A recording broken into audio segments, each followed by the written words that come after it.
The weather is going to dramatically change starting with tomorrow and Thursday with our severe weather and the snow squalls coming to the northeast. But with this cold blast coming in after the first week of February with this big warm up, it will have a clash of severe weather and a lot of heavy snow and freezing rain. And this is creating a big storm, everyone. It's covering the whole eastern side of the lower 48, showing as this cold front comes in from today all the way till tomorrow, your chances for snow squalls. You have a 20% possibility in this yellow-orange section, but you have up to a 60% chance in this red section. Now, this is also bringing some gusty winds all the way from the Midwest towards the northeast of anywhere from 40 to low 50 miles per hour wind gusts through your day. And National Weather Service is giving a warning if you are driving in these snow squalls, please pull over and wait it out. It will bring whiteout conditions and make travel very dangerous. Showing mostly as you go towards tomorrow morning, this is where it's going to be a little more dangerous. You have a lot of interstate down here, a lot of people traveling as it goes through Pennsylvania, as it goes through New York, bringing these snow squalls. These will bring whiteout conditions and a lot of wind gusts with it as well, and there will be some cold temperatures behind it, creating some potential freezing roads, anything that got wet. So be aware of that. Showing all the way from Pennsylvania going through New York, also a little bit of Massachusetts, Connecticut, and some of Vermont. Just bring those snow squalls on through in the higher elevations of New England. This also is going to add up to a lot of snow, bringing anywhere from 3 to 5 inches as it goes through northern Pennsylvania, through New York,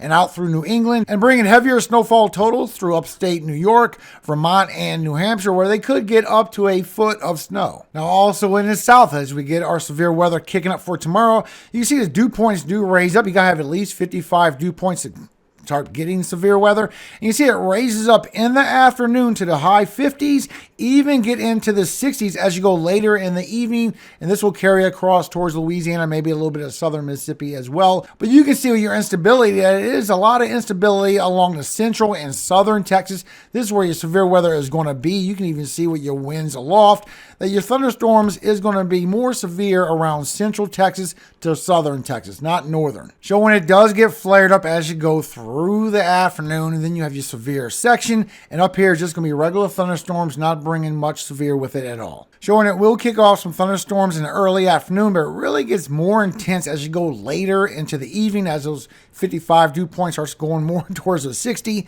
as you go through Texas and towards midnight. Start really getting those storms going through Oklahoma as well. But you can also see you're starting to get these chances for the hail in these cells as you go later in the evening. Then you get the thunderstorms moving through Oklahoma also as you go later towards midnight. This is as far as we can see with HRRR. But showing as that clipper comes through for the Midwest and out through the Northeast all the way till tomorrow, you can see it is bringing the 40 and 50 miles per hour wind gusts. Showing a good chance for high winds all the way from the Dakotas through Minnesota, a little bit of Iowa, as it goes across Wisconsin, across Michigan, and the Great Lakes. This is where you have the best chance for 40 to 50 miles per hour wind gusts occasionally as all this comes through. And for the Northeast, showing it could be also in the higher elevations going towards 60, maybe even 70 miles per hour wind gusts as this pushes through. Look at the high winds coming with that clipper. Now, these 60 dew points will carry over as you go into Thursday and Thursday evening, bringing you severe weather. Also bringing more instability as you go into Thursday and Thursday evening, and then winding down as it goes further towards the southeast. But where your instability starts weakening, your winds aloft start strengthening. So it's kind of trading out one for the other, because the winds aloft will keep convection going, will keep these storms moving as it goes towards the east, but it won't bring much severe weather any further than what we have for Thursday. So as you go through for tomorrow, there is a chance for a tornado right on the central and southern part of Texas.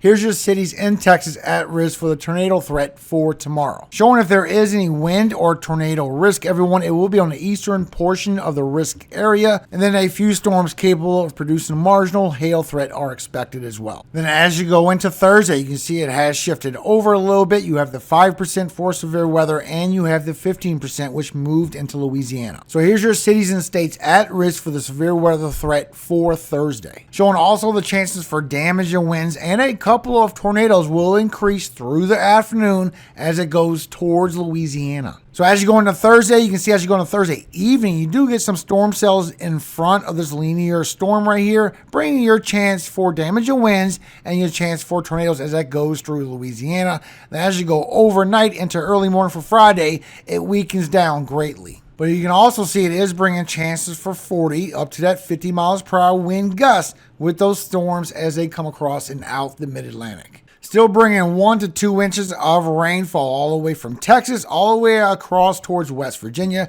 This is still putting y'all into that slight risk for flash flooding like I showed you. And for the Northwest, you will have a strong storm pivoting, bringing heavy rainfall towards southern Oregon, northern California. And this will go into Vermont and Montana as well. Some of this will be snow, showing it could add up to feet of snow for the higher elevations of Washington, Oregon, northern California, Idaho, western Montana, and western Wyoming, while you get a little strip of snow coming across, maybe across Missouri, Iowa, northern Illinois, and southern Michigan. But then the pattern is going to start getting even more intense as you get a lot of warm weather kicking in, even getting bigger with the latest update, and with that cold blast coming in later, not showing it going too far to the south. But you can see how much warmer we're going into on this pattern all the way for the next 2 weeks, everyone. A lot warmer of anomaly. This is going to bring less of the snow chance. Even the update on the heavy snowfall has changed. It has pushed all the way back from the 4th through the 8th and further north into the lower 48. So you have a slight risk for heavy snow all the way from Washington, Oregon, going along California, and for the upper Midwest going through the Midwest, bringing the chances for heavy snow. And showing right after this warmer pattern, we're going to go into another little cold blast coming through where it's going to bring more severe weather. With these warm temperatures and these cold temperatures colliding, we all know what that brings. Showing after we get this snowstorm coming through, showing that the Euro is correct. I will show you the update with GFS is going more towards the Euro, everyone. As you go into Friday, having a very warm anomaly towards the northeast, but getting some snowfall on a wraparound after it's pulling away. So this is going to help add up to your snowfall. While you get that storm system coming through from Canada, bring another little clipper through, and you can see how warm it is. You actually have rain right there as we go into Sunday. And for the northeast, maybe bringing a warmer anomaly, maybe bringing less of snow. You see how you got rain and snow, while you literally get a storm system training, bringing all the heavy rainfall for southern Oregon, northern California for almost a week, while it brings that next system in, a very warm anomaly coming through. You can see how much warmer this is. This is going to bring a lot of thunderstorms. It's going to bring chances for freezing rain and snow. But you see how much further to the north this has pushed across, everyone. But showing it can bring a lot more snow towards the Pacific Northwest for Washington, Oregon, California, Vermont, Montana, western Wyoming, even some in the higher elevations of Colorado. While this comes across the northern side of the Great Lakes, bringing heavy snow as well, maybe even the UP getting up to a foot. And for the northeast, you see how it's higher elevations for New York, Vermont, New Hampshire, and Maine, mostly getting the heaviest of that snow. And then maybe a warmer transition as that next storm comes through, and we're already way past 10 days. So right at 10 days right here, I'm going to show you the difference. And this is right where Euro is showing that snowstorm coming further to the north, everyone. So you can see this with the Euro. You can also see this with the GFS, the 0Z run, showing even lower to the south. When we look at the update, it takes it way further to the north, way warmer, just like what the Euro is seeing. Showing on a 0Z run with the GFS, all this heavy snow coming in with that clipper where it shows a warmer anomaly with the Euro. And remember, the 6Z did take this away with the GFS. And as we go later, literally going 300 hours away, maybe another storm coming through, bringing another southern storm at the last click of 2 weeks. Now, when you go by the latest update, 6Z, look how much emptier this is, and this is already almost 300 hours away, everyone. A lot further to the north, but it could bring another additional foot of snow towards the northeast and towards the Pacific Northwest and the northern side of the Great Lakes. Everyone else will be in thunderstorms and maybe a freezing rain battle for a little bit. Showing as we go from the 5th through the 12th, we're going to have multiple chances for these storms to come in with these cold fronts. You can see how with your dew points go way up. So you have dew points bringing thunderstorms.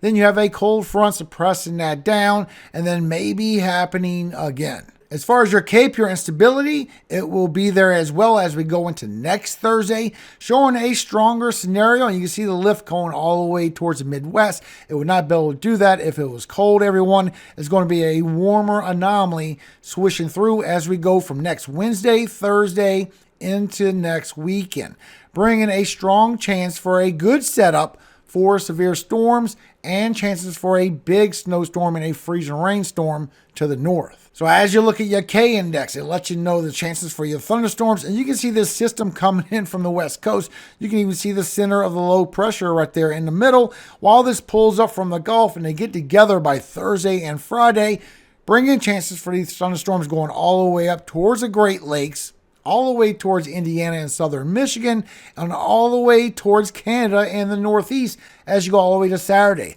A lot warmer of an anomaly. But also looking at this, showing a lot of chances for thunderstorms in front of a linear storm coming in. This will bring a lot of chances for severe weather to grow. This will be a big storm, and it's covering a lot of area. Showing so far as you go into Thursday evening is really going to ramp up your chances for your severe weather while this front comes down and brings these cells and these thunderstorms that has lift, that has a lot of available instability to tap into, bring your chances for severe weather while on the backside you get that cold blast and brings another one after another.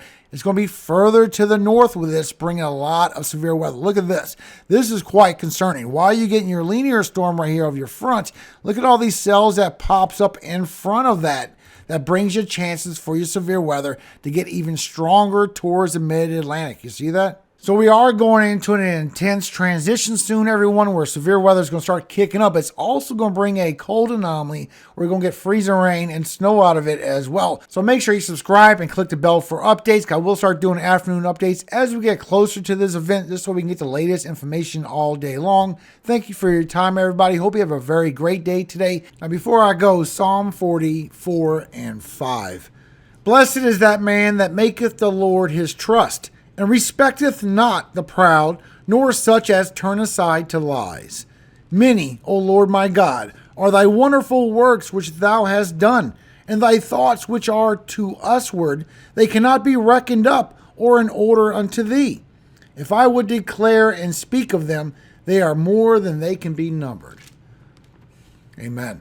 Have a great day, everyone. Watch out for these storms for tomorrow going into Thursday. Also for those snow squalls, everybody. I will keep you updated on this big storm coming soon. It is literally right after 8 and 9 days, so it's still too far to be accurate, but we can see the weather pattern coming, and it will be intense. But I will keep you updated. Remember, all glory goes to God, our Father in heaven, Yahweh.